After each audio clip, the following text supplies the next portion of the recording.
Assalamu alaikum wa rahmatullahi wa barakatuh. So, tonight is going to be the night of Ashura, and our topic for today is about love for Allah. In the past few days, we've looked at different things that happened in Karbala, and we looked at the stories of some of Imam Husayn's family and companions. And in all of this, we saw, how much everyone in Karbala sacrificed and all the difficulties that they all went through. So, why was everyone in Karbala willing to sacrifice so much? And the reason for that is because they wanted to please Allah, right? They all wanted to make Allah happy. And they wanted to do that is because they had so much love for Allah, right? When you love someone, you want to make them happy, right? Um, just for example, your parents. We all love our parents so much, and we try to do things that would make them happy. We listen to them. We get them gifts, etc. Because we love them, and the same thing back as well. Our parents, they do so much for us. They get us things we want, and they go out of their way to make us happy. Why? Because they love us, right? And so the same thing we see in Karbala, because Imam Husayn's family and companions, they loved Allah so much, they were willing to sacrifice anything for him. And it's, that Allah, He loves us a lot as well. Do you know that Allah, He loves us 70 times more than our mothers? Because we are His creations. But we have been created by Allah, and Allah, He loves His creation so much that He's always blessing us. We have so many blessings around us, and Allah has given that to us because of His love for us. But we can often forget.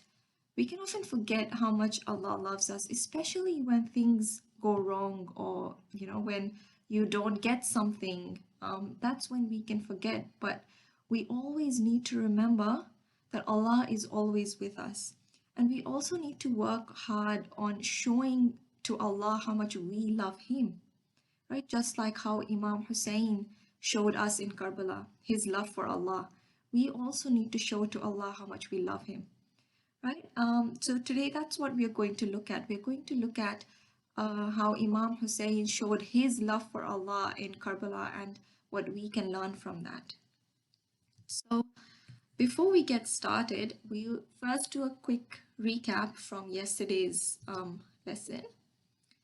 So two very quick questions. So the first one, which freed slave was the companion of Imam Husayn and was martyred in Karbala?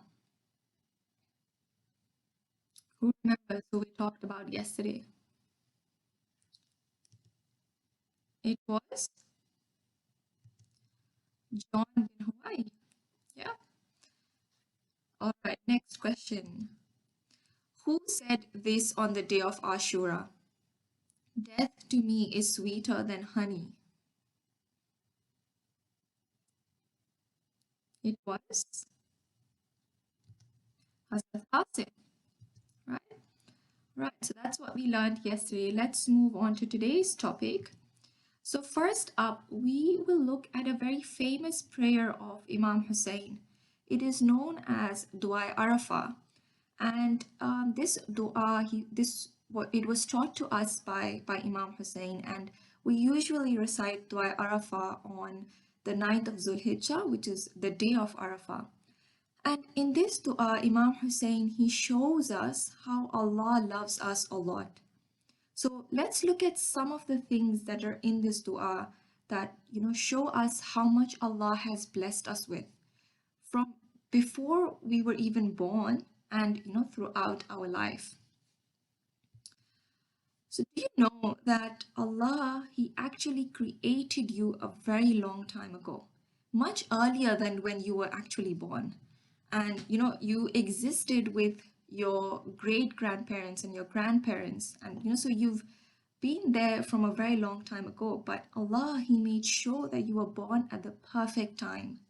He didn't want you to be born at a time that would be hard for you, or it would be a bad time. So it's like He made you time travel through all those times, and then Allah made sure that you were born at just the right time, right? So that's, a blessing of Allah. He wanted you to be born at a perfect time.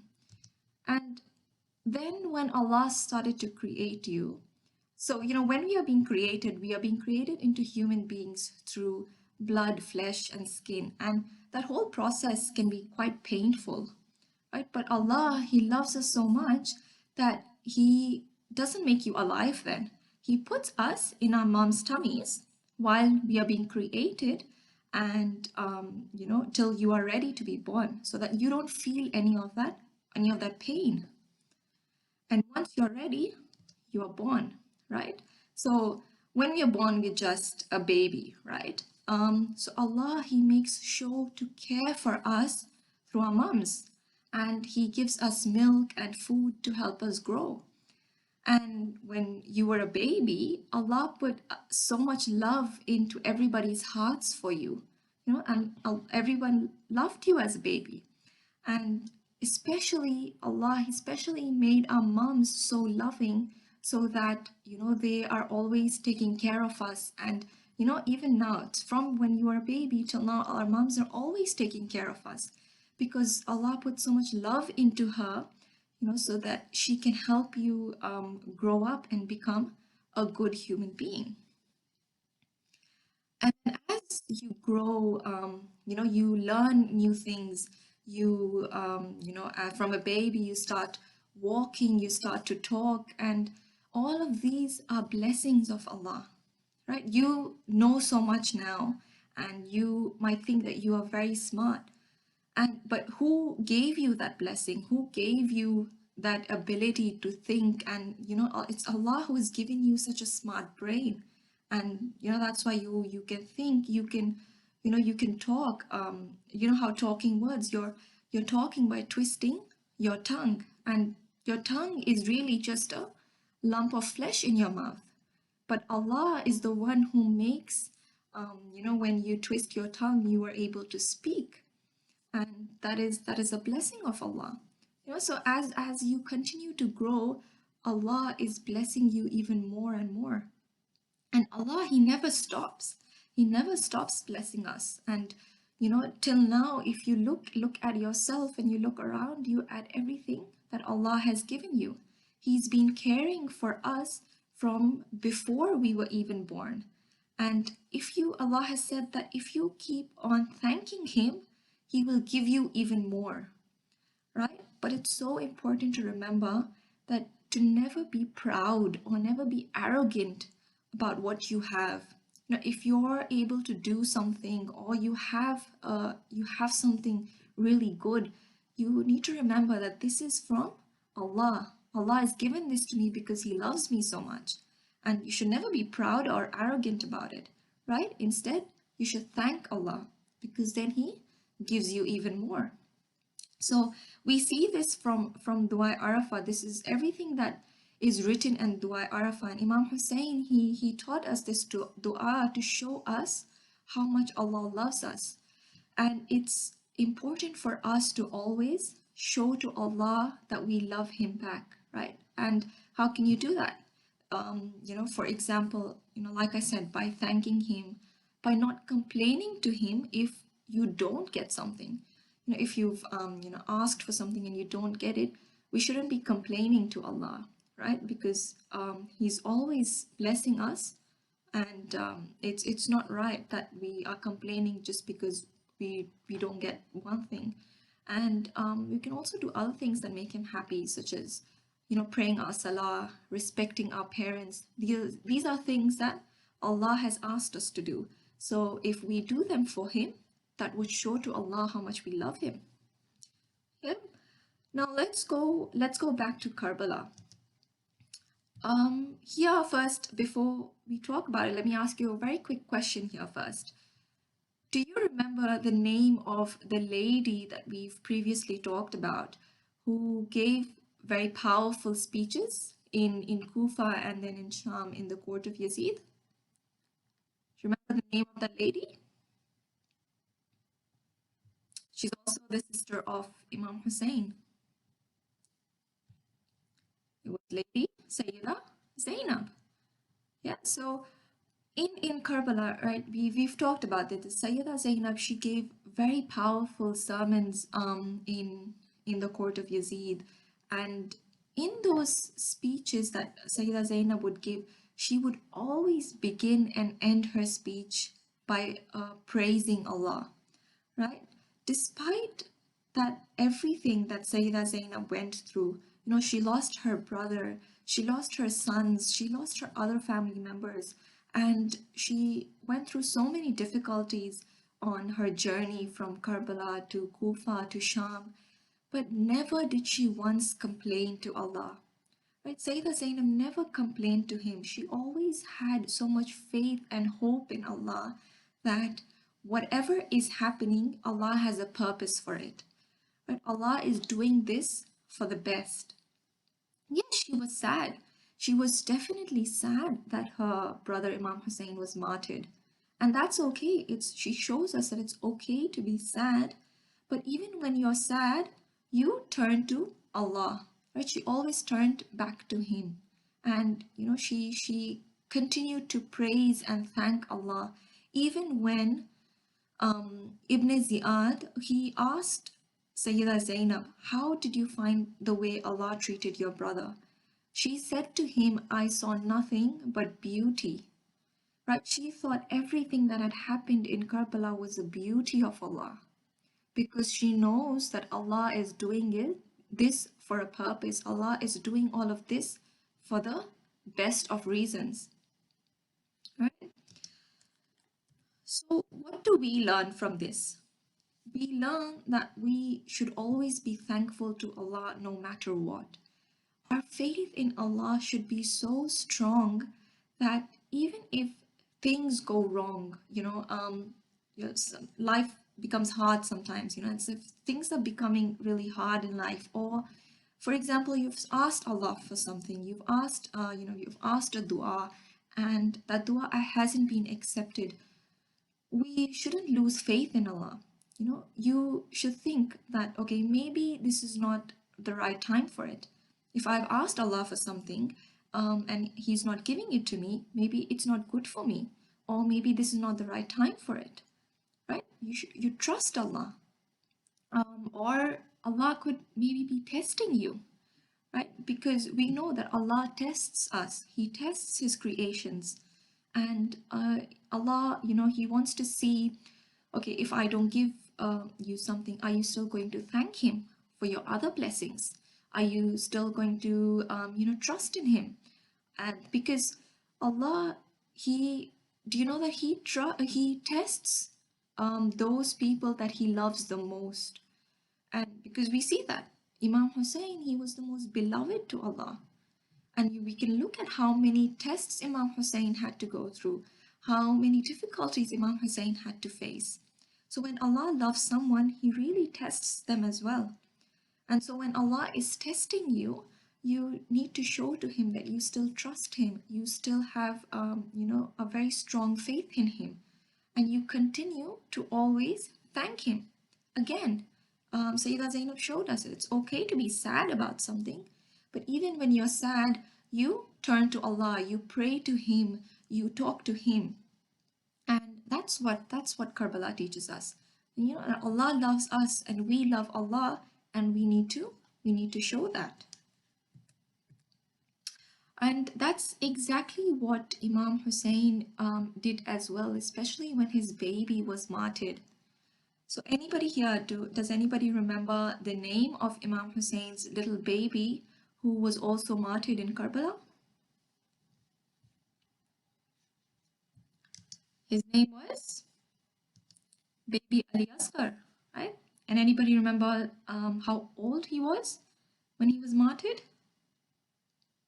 How old was Hazrat Ali Asghar? He was only 6 months old. Yeah. So when Imam Husayn, when Imam Husayn took his baby Ali Asghar to the battlefield, and Hazrat Ali Asghar was shot with an arrow and passed away in the arms of Imam Husayn, that was a very, very difficult time for Imam Husayn, right? It was very difficult. And especially when Imam Hussein, he had to turn back and take the body of the little baby back to his mother, right? So that was very hard for Imam Hussein, because as he started to walk back from the battlefield to the tents, he was very hesitant. He stopped and he thought, how am I going to face her? How am I going to face the mother of Hazrat Ali Asgar? What am I going to tell her? How am I going to show her that her little baby has been martyred? Right? He was very hesitant. So Imam Hussein, he would walk from the battlefield to the tents. He would stop and then he would turn back. And then he would keep going back and forth. And each time he would say, Inna lillahi wa inna ilayhi raji'un, rizan bi qazahi wa tasliman li amrih, which means, verily we belong to Allah and verily to Him do we return. We are pleased with His decree and submit to His orders. Right? He's telling us, he's remembering Allah. He's saying that, we are all from Allah and we return to Him, and we all return back to Him. He's saying this. He's going towards the tents and he's returning back, and he does this a couple of times. Does anybody know how many times Imam Hussein did this? How many times he walked back and forth from the battlefield to the tents? He did this 7 times, right? 7 times. This is how hard this was for Imam Hussein. He goes and then he comes back. He goes and then he comes back. But Imam Hussein here, he tells us that it became easy for him because he thought that this is happening under the eyes of Allah. Allah is watching me, and this is what Allah wanted. So I'm happy and content with it. I'm happy with what has happened because this was Allah's wish. Allah wanted. He says we are pleased with His decree, which means that we are pleased, we are happy with what Allah wanted. And that's how this moment became easy for Imam Hussein. And then he goes back to the tent and gives the body back to his mother, to the mother of Hazrat Ali Asgar. Right? So here Imam Hussein, he's showing us, when things become hard, when things become really difficult, just remember that Allah is still with you. He's watching you. And this is what Allah wants. So, keep your faith in Him, keep trusting Him. And Allah is never going to leave you alone because He loves us so much.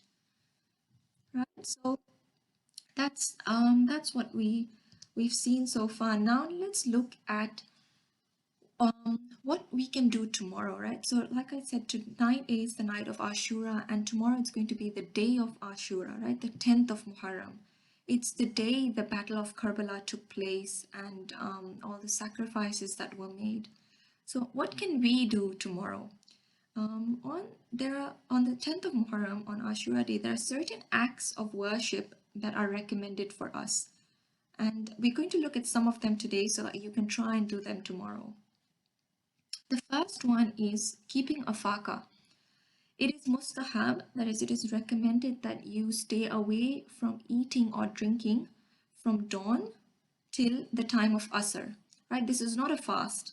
It's not fasting, but it's staying hungry and thirsty till Asr time, just so that you can remember the thirst and the hunger of Imam Husayn, right? So this is a very recommended act that you should try and do tomorrow. Then we have some amal that we can do tomorrow, right? Some prayers that we can recite and some du'as.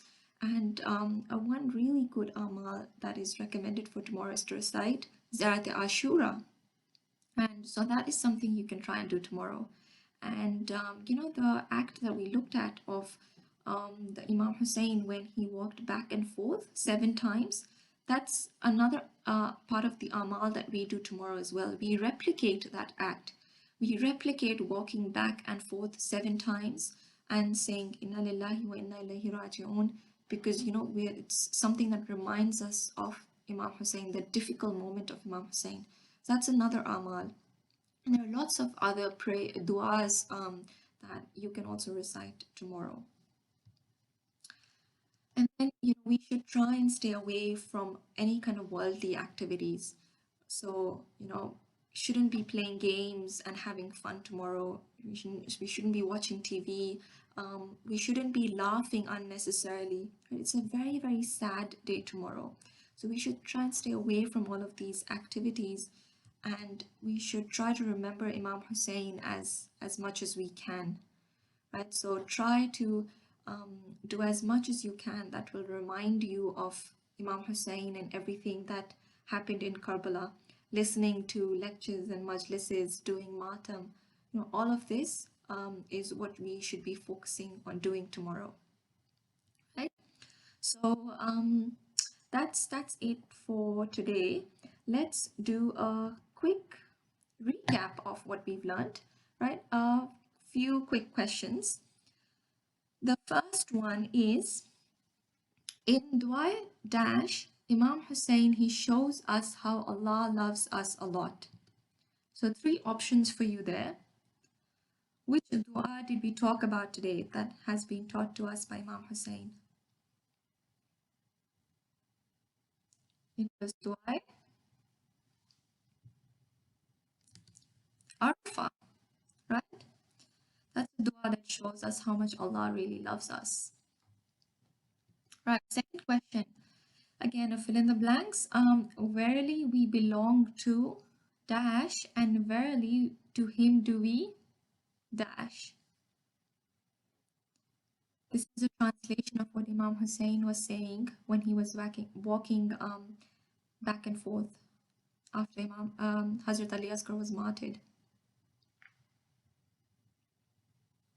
So verily we belong to Allah, and verily to him do we return. Right? All right, next one. Last question. Which of these amal should you do on the day of Ashura? So 4 different options. You can have more than one answer.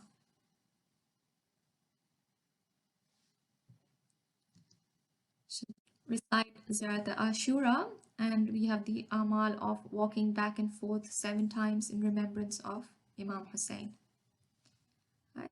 So that's it for today. And hopefully from this we can always remind ourselves of how much Allah loves us, and how we also need to always be showing to Allah how much we love him as well. Right, so inshallah we will see you back again tomorrow. Khuda Hafiz. Hey John Zahra, Mazlum Hussein, Aina, Aina al-Hussein. Hey John Zahra, Mazlum Hussein, Aina, Aina al-Hussein. Hey John Zahra, Mazlum Hussein.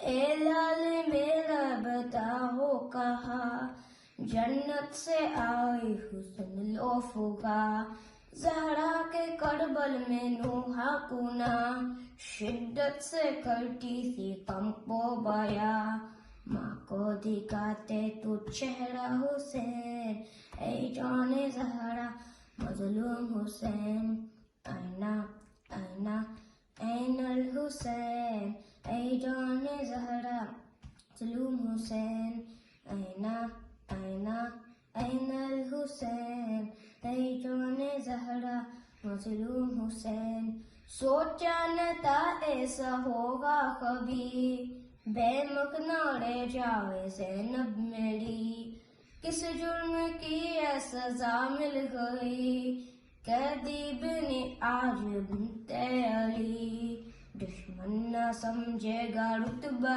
Hussain ऐ जाने ज़हरा मज़लूम हुसैन ऐना ऐना ऐना हुसैन ऐ जाने ज़हरा मज़लूम हुसैन ऐना ऐना ऐना हुसैन ऐ जाने ज़हरा मज़लूम हुसैन कासिम नहीं मेरा अकबर नहीं ओनो मोहम्मद वो असगर नहीं लाश है बिकरी माँ गरसर नहीं سر پر سکینہ کے چادر نہیں حالت گیا تیرا کنبہ حسین اے جون زہرا مظلوم حسین اینا اینا این الحسین اے جون زہرا مظلوم حسین اینا اینا این الحسین اے جون زہرا مظلوم حسین سینے پہ سونے کی عادی تھی وہ اب خاک پر کیسے سوئے گی وہ شام غریبہ سے قائب تھی وہ یہ کہ مقتل کو جاتی تھی وہ بستر ہے بابا کا سینہ حسین اے جون زہرا مظلوم حسین اینا اینا این الحسین اے جون زہرا مظلوم حسین اینا اینا این الحسین اے جون زہرا مظلوم حسین